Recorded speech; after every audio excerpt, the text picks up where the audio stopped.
शिव विवाह के कथा रउआ सब के बीच में प्रस्तुत कइल जा रहल बा, जौना के स्वर दिले बनी नैना सिंह, गीतकार बानी हरे राम पुजारी शशि गोस्वामी, संगीतकार बानी नंद किशोर सिंह उर्फ काका जी और संवाद सूत्र बनी शैलेंद्र पांडे।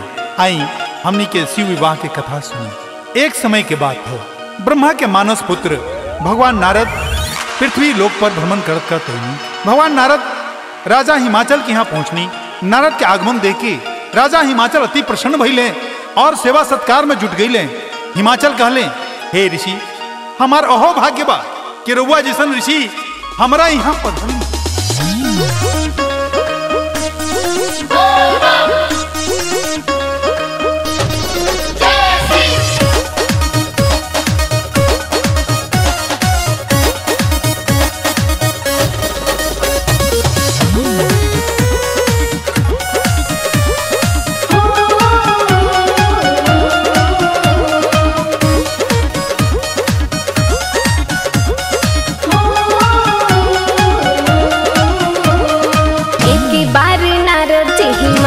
घरे गईले देखी सभे खुश होई गईले हो। एक बार नारद हिमाचल घरे गईले देखी सभे खुश होई गईले हो। कहले हिमाचल राजा कैसे के आईनी, कहले हिमाचल राजा कैसे के आईनी, धने भागे हमरो त भइले हो।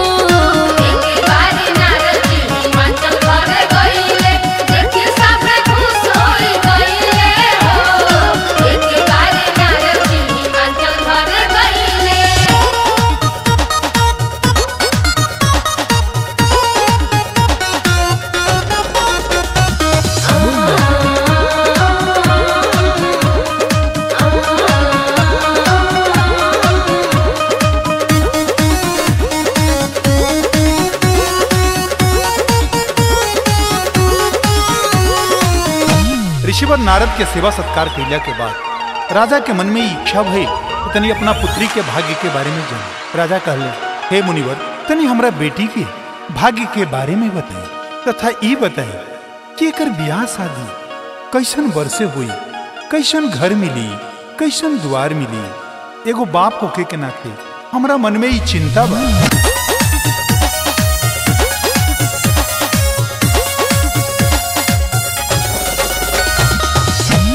सेवा सत्कार के नारद बाबा से बेटी पार्वती के हाथ देखवा लेनु हो।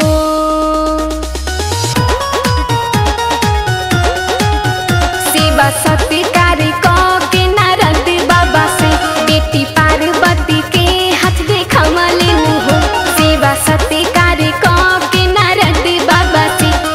पार्वती के हाथ देखवा लेनु हो। देखी के हाथ नारद बाबा भाग के बात बतवले हो। देखी के हाथ नारद बाबा, देखी के हाथ नारद बाबा भाग के बात बतवले हो।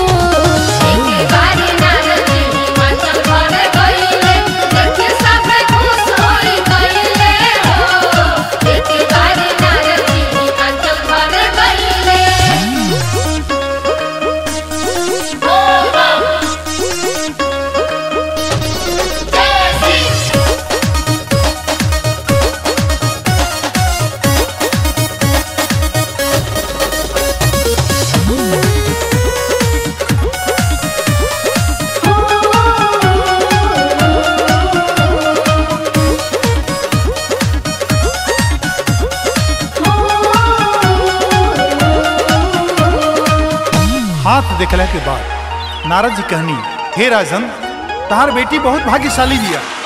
ई तहार नाम तीनों लोक में अमर कर दी, जुग जुग तक तहार नाम लोग लीही।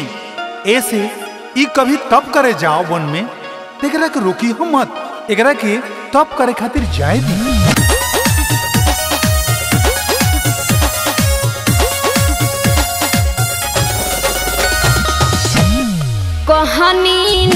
नारद जी की सुनो हो हिमांचल राजा, बेटी तो हार भगिया जगई हेनु हो।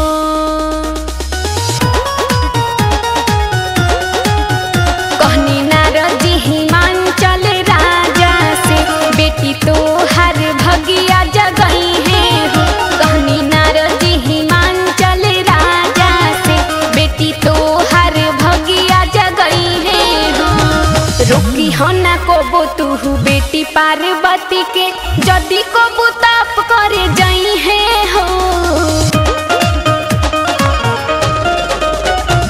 रोकी हो ना कोबो तुहु बेटी पार्वती के, रोकी हो ना कोबो तुहु बेटी पार्वती के, जदि कोबो ताप करे जाई है हो।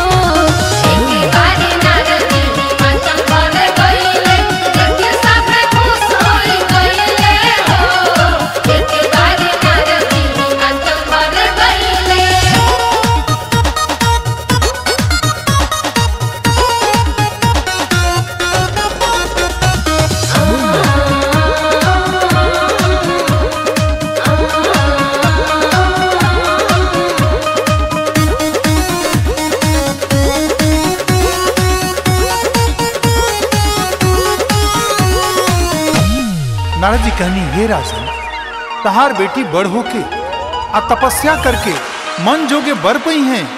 आ तीनों लोग के स्वामी देवों के देव महादेव से इनकर बियाह होई, आ ई देवियों के देवी कही।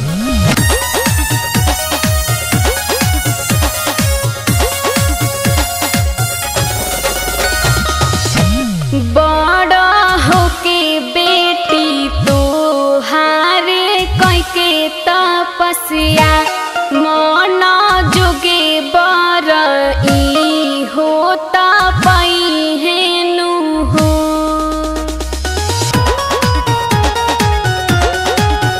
बड़े होके बेटी तोहर कई के तपस्या, मन जोगे बर ई हो पई हेनु हो। बड़े होके बेटी तोहर कई के तपस्या, मन जोगे बर ई हो पई हेनु हो। शादी के बाद सुन बबुनी तोहार हो, देवियों के देवी कहई है हो। शादी के बाद सुन बबुनी तोहार हो, शादी के बाद सुन बबुनी तोहार हो, देवियों के देवी कहई है हो।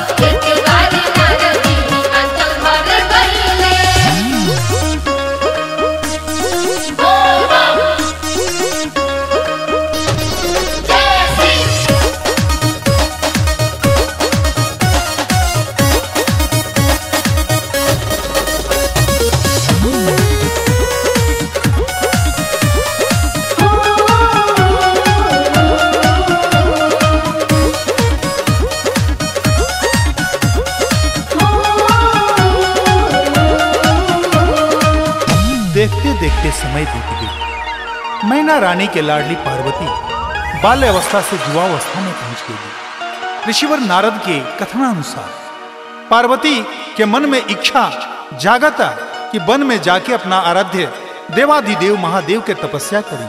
पार्वती अपना माता पिता से आज्ञा लेके वन में तप करे खातिर चल जाता।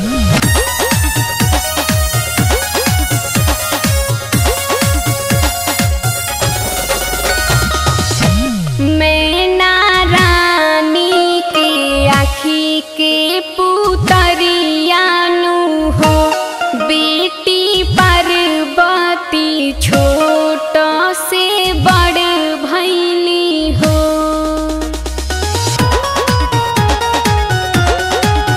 मैना रानी के आँखी के पुतरियानु हो, बेटी पार्वती छोट से बड़ भैली हो। मैना रानी के आँखी के पुतरियानु हो, बेटी पार्वती छोट से बड़ भैली हो। नारद के कहाला के जैसे पार्वती जंगलों में ताप करे गईली हो।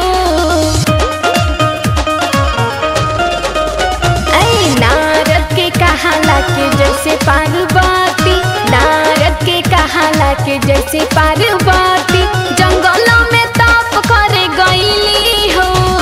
एक बार नारद जी हिमाचल घर गईले, देख सब खुश होई गईले हो। एक बार नारद जी हिमाचल घर गईले।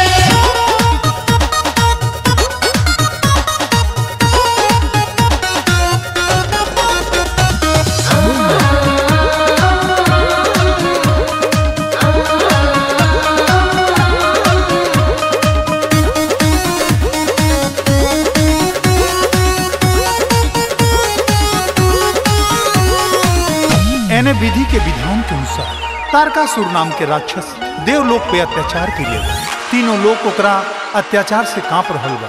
देवता लोग के मन में विचार आई कि चल के ब्रह्मा जी के पास एकर उपाय पूछल जाओ, काहे कि तारकासुर के वध शिव के पुत्र के द्वारा ही लिखल बा। ब्रह्मा जी देवताओं के देवता इंद्र के आदेश देनी कि रुआ जाके अब भगवान शंकर के तपस्या तुरी। इंद्र अपना अप्सरा लोग के मेनका, उर्वशी, रंभा आदि सब अप्सरा लोग के भगवान शंकर के ध्यान तुरे खातिर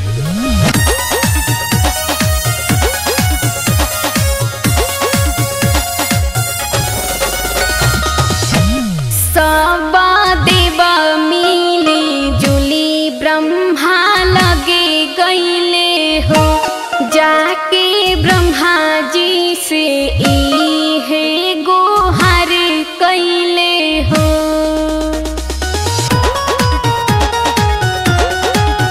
सब देव मिली जुली ब्रह्मा लगे गईले हो।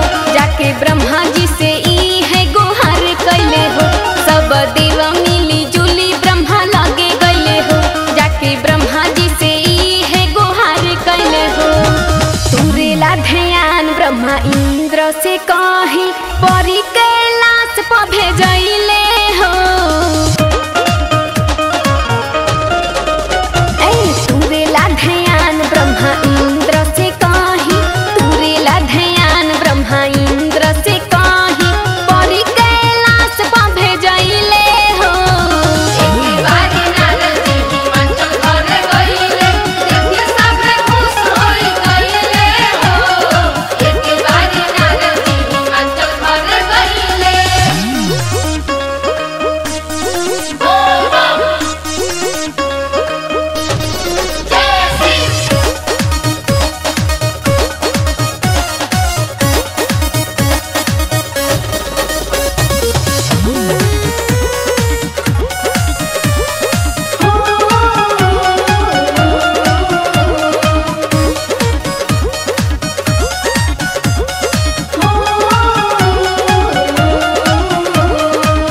इंद्र के अप्सरा लोग के असफल हो गईला के बाद कामदेव के भगवान शिव के साधना के तुरे खातिर भेजल गई। कामदेव वसंत के रचना कैले, अपन काम के बाण भगवान शंकर पे चला देले। भगवान शंकर के समाधि टूटल आ क्रोध में तीसरा नेत्र खुल गई आ कामदेव जल के भस्म हो गईले।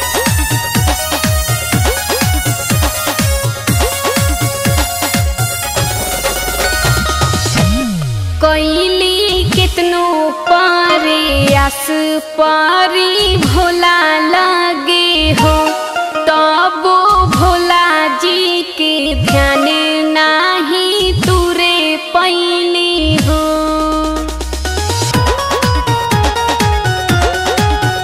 कैली कितनो प्रयास पारी भोला लगे हो। तब भोला जी के ध्यान नाही तुरे पैली हो। कैली कितनो प्रयास परी भोला लगे हो। तब भोला जी के ध्यान नहीं तुरे पैली हो।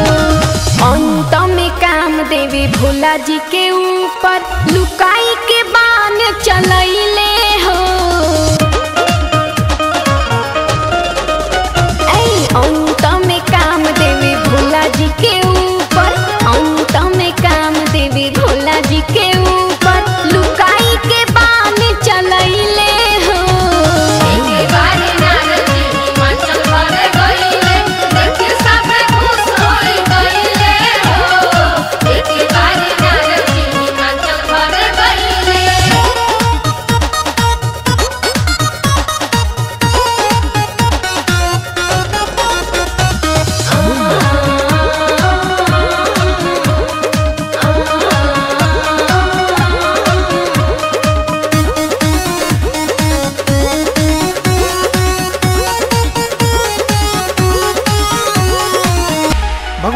के क्रोध के शांत करे खातिर देवता लोग स्तुति कैलस।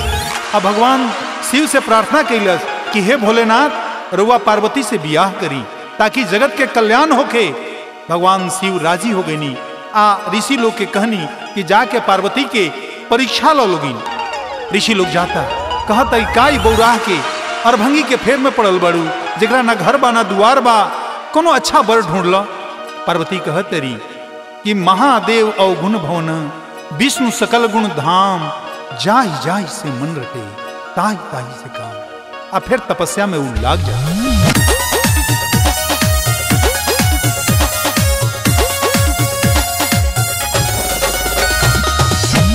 ऋषि मुनि जाके पार्वती के भड़े कैले हो, कहले पागल के फेरा में ना तू पड़ हो।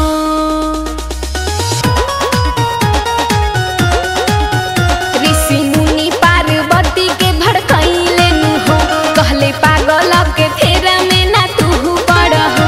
ऋषि मुनि पार्वती के भड़कैले नु हो, कहले पागल के फेरा में ना तू पड़ हो। बौरहयाड़ भंगिया पावे खातिर पार्वती इतना तपस्या न करो हो। बौरहयाड़ भंगिया पावे खातिर पार्वती, बौराह बरवा पावे खातिर पार्वती इतना तपस्या न करो हो।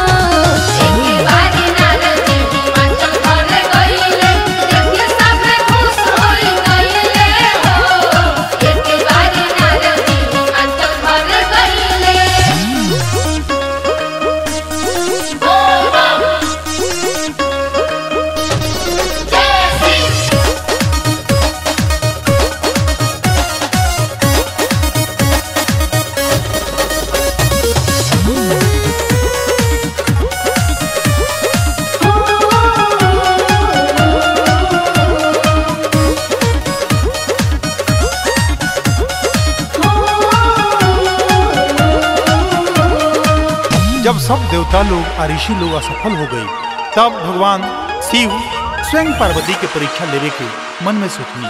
आज जाके पार्वती के परीक्षा ले ली, लेकिन पार्वती अडिग तपस्या में अपना लीन रह ली, तनिको वो अपना जगह से ना डोल ली। अंत में भगवान भोलेनाथ प्रसन्न होके पार्वती के वचन देनी कि जा, हमार शादी तेरे से हुई।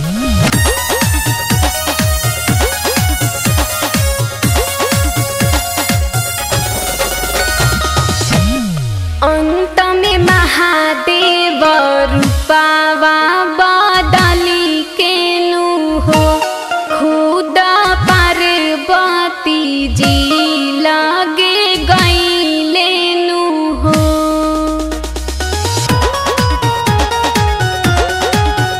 अंत में महादेव रूपावा बदल खुद पार्वती जी लगे आइले हो। अंत में महादेव रूपावा बदल खुद पार्वती जी लगे आइले हो। लेहले परीक्षा पास भइली पार्वती, शादी के वचन देके गईले हो। लेहले परीक्षा पास भइली पार्वती, लेहले परीक्षा पास भइली पार्वती, शादी के वचन देके गईले हो।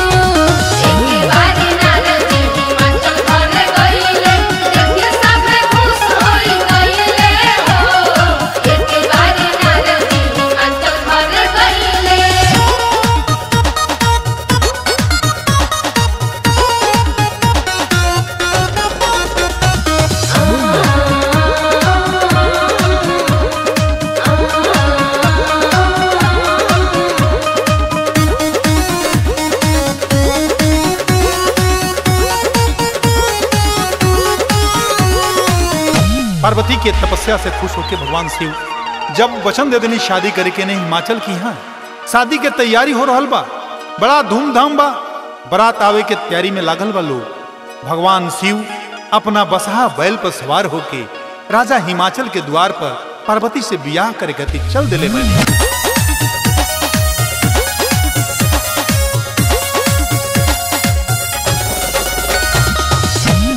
राजा हिमांचल के भामनावा में शुरू भइले हो पार्वती के बियाह के तैयारी नु हो।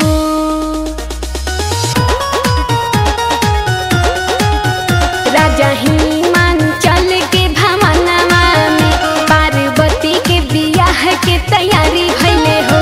राजा हिमांचल के भामनावा में पार्वती के बियाह के तैयारी भइले हो। भोला जी तो चलल बाड़े लेके बरतिया बसहा के कोई के सवारी हो। भोला जी तो चलल बाड़े लेके बरतिया भोला जी तो चलल बाड़े लेके बरतिया बसहा के कोई के सवारी हो।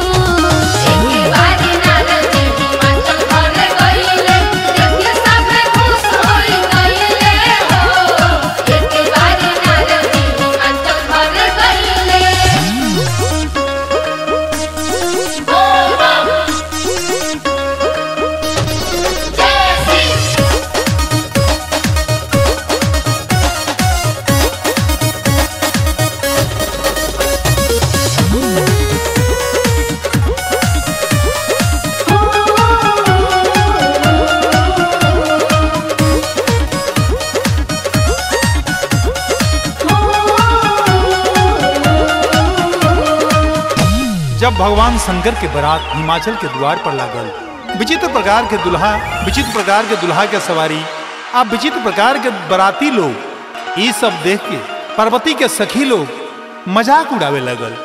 नगर के लोग मजाक उड़ावे लगल। मैना रानी के माता के हृदय ये बात बर्दाश्त ना कैलस। कहली कि ऐसन सुंदर बेटी के बियाह ऐसन बौरा से हम ना करब।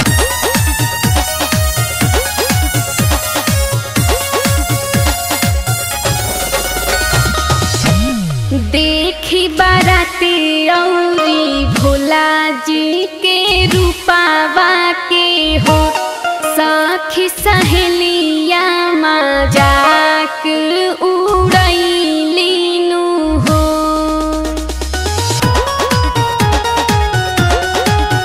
देखी बाराती औरी भोला जी के नु हो सखी सहेली मजाक उड़ैली नु हो।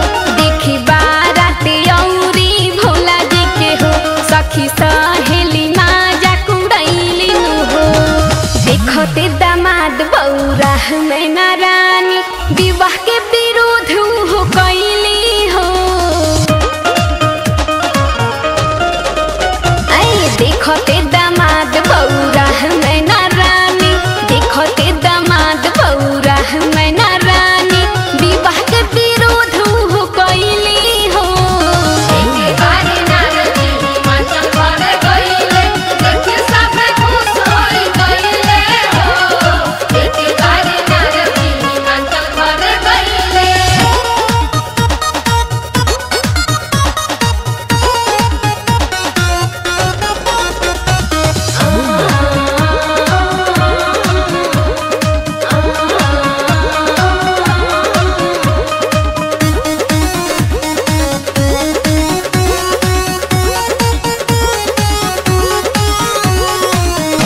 सखी लोग के मजाक आ मैना रानी के विरोध देख के पार्वती मन में भगवान शंकर के स्तुति कैनी।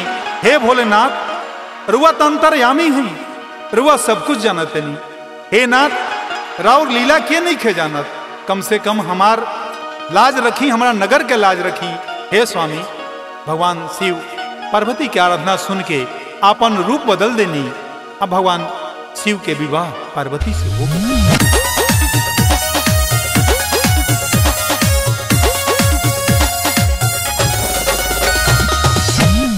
मैना रानी की बातें सुनी गौरानु हो भोलेनाथ के ध्यान खुद कैलीनु हो।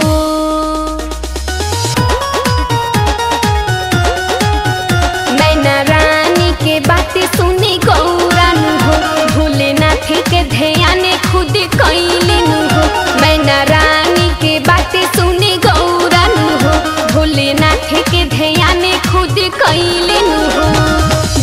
जी तो भेसावा बदली के तुरंत पार्वती से शादी कईनी हो। भोला जी तो भेसावा बदली के तुरंत, भोला जी तो भेसावा बदली के तुरंत पार्वती से शादी कईनी हो।